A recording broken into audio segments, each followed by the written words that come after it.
voltage, I have to choose sensors, which is the one below that sensors list. So I do choose sensors, and then I go up and down to choose. Oh, that's interesting. I can put RSSI in the main menu as well. So I can only have 3. So let me just do external voltage for starters. Oh, it's taken away the other 2 that I had. So if I leave them all as none, I get those defaults, I suppose, and then if I start choosing them, I just get the ones that I chose only. I always want to have my transmitter voltage there, then I'd want to have that one. And then let's see if we can put that RSSI one on there as well. There we go. And then presumably, we also want to set an alarm for this, don't we? This menu I think has changed as well. There used to be 4 options in this sensor thing, now there's only 2. External sensor is what we want. So let's say my alarm should go off at 8 volts. So let's just put it there for now. The alarm should go off. Might go off when I disconnect this. Okay, that's light, wasn't it?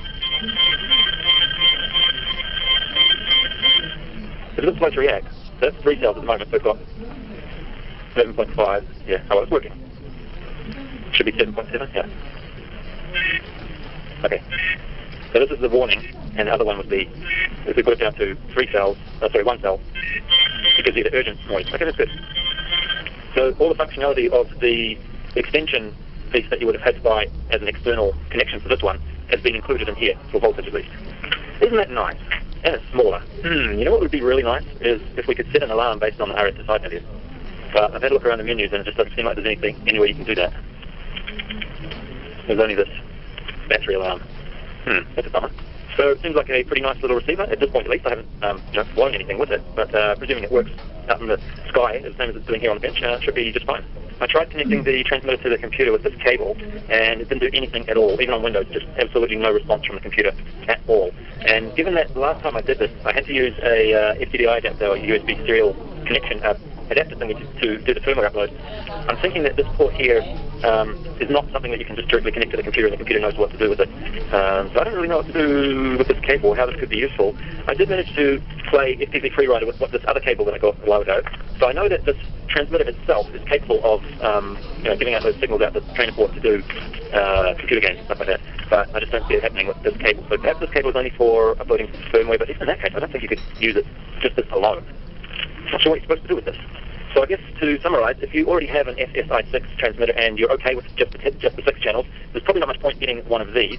If you do want 10 channels but you're too scared or too lazy to do the firmware update and you don't mind spending a few dollars, you can get one of these to have the 10 channels.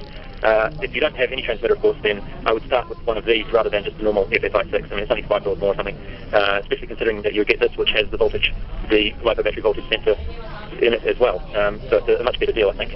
I just noticed the other day that they are about to start selling these separately now. Unfortunately, when I was approached by Bango to do this review, they were only selling the transmitter and the receiver as a set. So, I don't know why they couldn't swing it just to send me the receiver only, but unfortunately, this is how it turned out. Well, fortunately, I guess, because we did look at the transmitter as well. But if you want to get one of these separately, they are about $12. They are about to be the pre-order, so they're not actually there yet, but they'll be there on December 2nd. We'll see. I've seen these dates just change, but never mind. Let's hope it'll be December 2nd. So anyway, of course I haven't done any actual usage of this, so it's not a review, it's just a first look. But hopefully I'll be able to get this up in the air on something and do an actual flight review and maybe a range test comparison with this guy here in the near future with the committee, and we'll see how that goes. Anyway, that's all for now. Thanks for watching. So, I just thought I'd make a video to share some thoughts about the mini-quad gear that I've been using lately. Every now and then I come across something that I think is worth mentioning, but it's not really worth making a whole, like a review video about just that one thing. So I thought I'd group all this stuff together into one video, and it's all mini-quad FPV related. And if you're bored, maybe you can have a video to watch then. And hopefully my fellow FPV lovers out there will have something to find interesting here.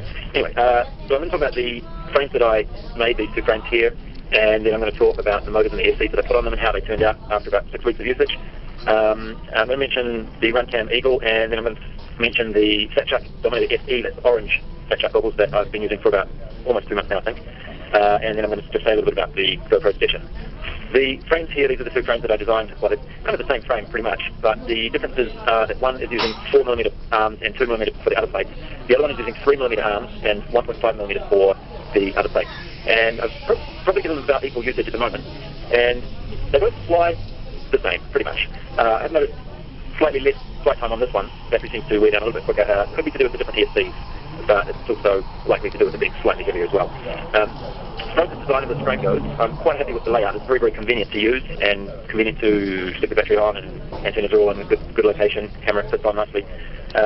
One thing that I've noticed that was not intended, it's probably not a big deal.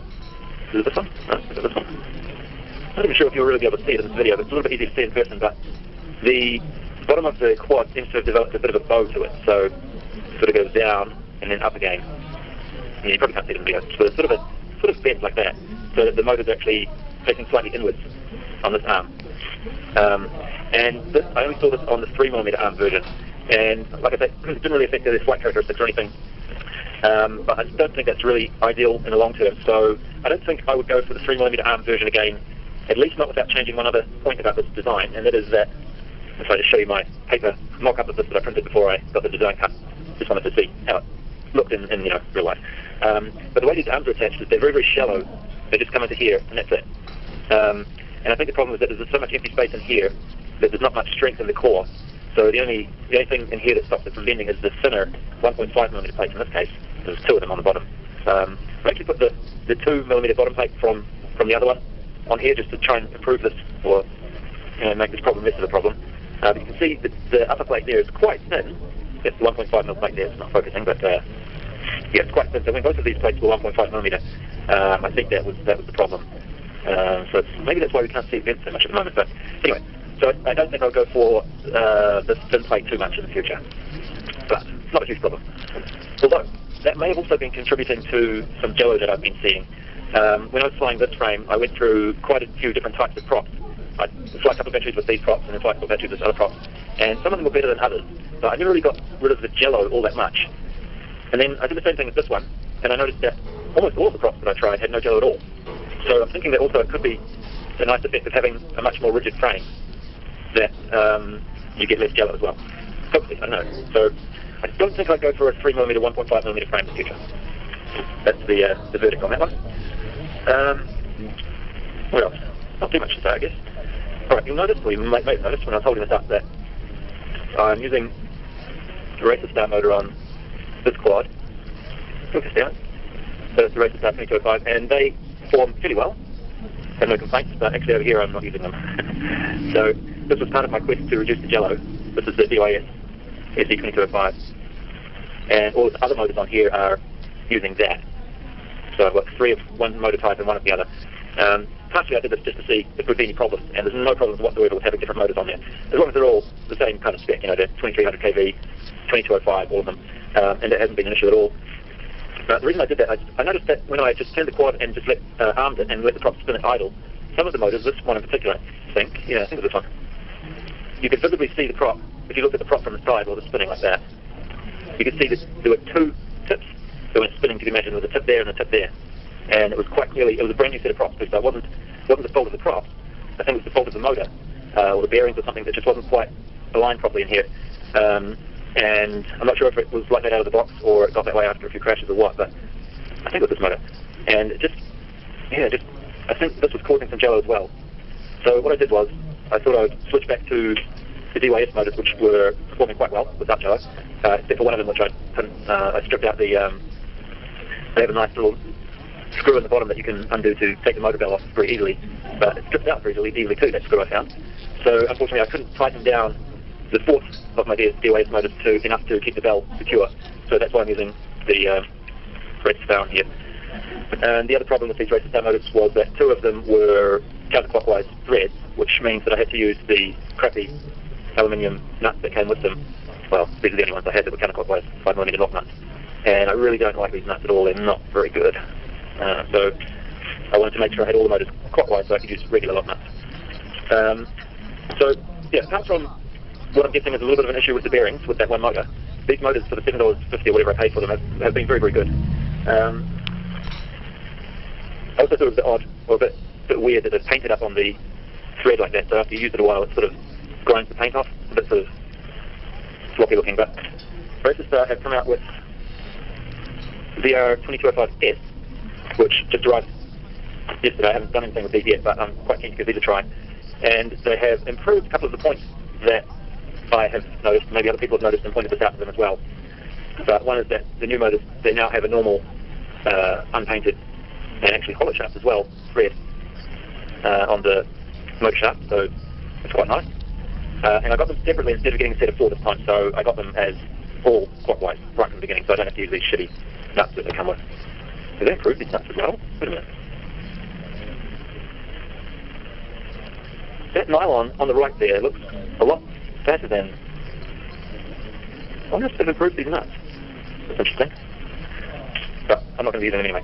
And the other thing that they've done is, instead of having a very flat area on top here, they've given some serrated surface to help your prop stick on there to the old ones, the original ones, which is just a very, very smooth, sort of not very sticky surface, which is probably not the best. I didn't have any problems with it though, but this is obviously a nicer way to do it. And they're still only $8 these ones, the new ones, I think. $7.80 or something. Something pretty cheap. Or was it $8.99? I forget, sorry. But less than $10 anyway. They feel quite nice. So that'll be going on next when whenever something goes wrong, I'll switch over to these motors, and I'm quite looking forward to trying them out. Right, ESCs. So on this quad, I've been using the Racer Star fairly cheapy, about $9, I think you can just see one in there, 20 amp BL Heli F ESCs, and they've been performing very, very well. No complaints whatsoever, and they are actually a little bit sort of smoother sounding. And I notice a lot when I'm directly switching from one quad to the other, right directly after each other.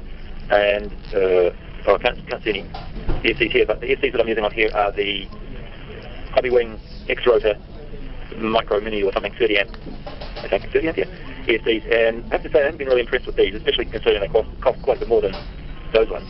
I mentioned in my build video that I had huge problems trying to solder onto them, and I've had multiple crashes due to the fact that a lot of the joints that I had on the solder pads here were cold solder joints, and after a while they just sort of loosened up and I get twitching motors and crash and stuff like that.